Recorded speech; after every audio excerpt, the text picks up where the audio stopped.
If the bombardment and genocide of Palestinians continues, we'll be left with no choice but to march to the American embassy, as we no longer have the Israeli embassy in South Africa. We will march to the American embassy as a sponsor of the war and genocide in Palestine. ICJ Palestine, we are with Palestine, my guy. How we make no apology about that. We will never be on the side of apartheid when we are the victims of apartheid. We refuse Israel, apartheid Israel, to wipe off the earth the Palestinians. Not under our watch. We are nobodies. We are children of the victims of apartheid. With our little influence in our little corner, we shall raise the Palestinian flag unapologetically so. We don't pretend about this. The ANC pretends because we passed a resolution in parliament that the Israeli embassy must be removed. Why is that embassy still opened? They are pretending to be doing something with this public relation ICJ. There is a fresh attack. Now we must go back to ICJ and say, no, you must implement your judgment. Your judgment must be implemented. That is public relations. The real action, if you mean it, close the Israeli embassy.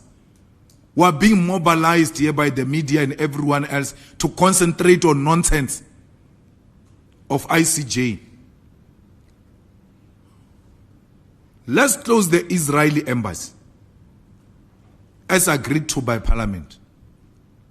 If we are brave and stop acting like we are rushing to a multinational bodies that are toothless. We support that action fully, but we think there is a more impactful action that we can take in support of the people of Palestine, and that is closing of the Israeli embassy. Cyril Ramaphosa and the ANC must stop being pretentious, busy over nothing on the Palestinian question. Let's close the embassy. Parliament has said we must close the embassy. That is not a declaration of hatred against the Jews.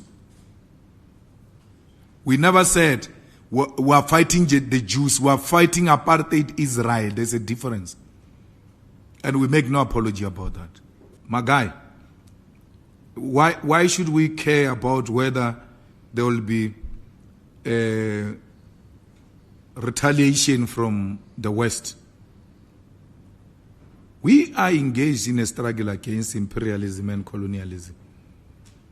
And we make no apology that we are not friends with the West. It doesn't mean we can't trade with them. We'll trade with them through our own terms. They will not come and impose themselves on us like they are doing with the ANC.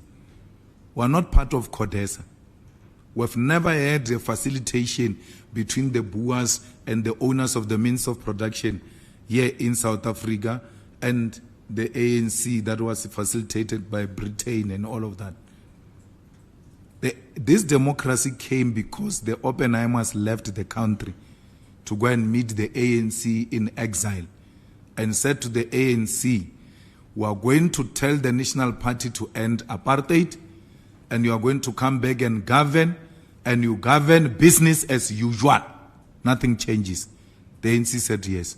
We don't have such an agreement with the West, with America, with the Oppenheimers. We don't know the Oppenheimers. Now when I saw the Oppenheimers for the first time, was there at Prince Mangosuthu Buthelez's funeral.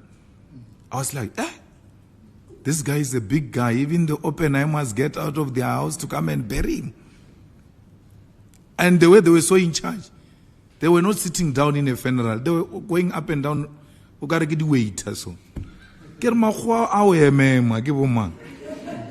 Floyd a ke re wa batseba ke aba bitsa maina re o ke mang. Okay. The Oppenheimers themselves, the owners of South Africa. So we have no time for those people. We are going to reclaim our country. We are going to work with the Oppenheimers. We are going to work with Rupert through our own terms. He won't tell us what to do. He's a respected businessman. The Oppenheimers are respected business people. But it can't be business as usual. That's all we're saying. It can't be business as usual. Something has to give. We're not going to be controlled by Rupert here, who speaks to them like little kids. You must go and ask how Rupert speaks to our ministers. You can't try that with me. A white man. I don't care if you've got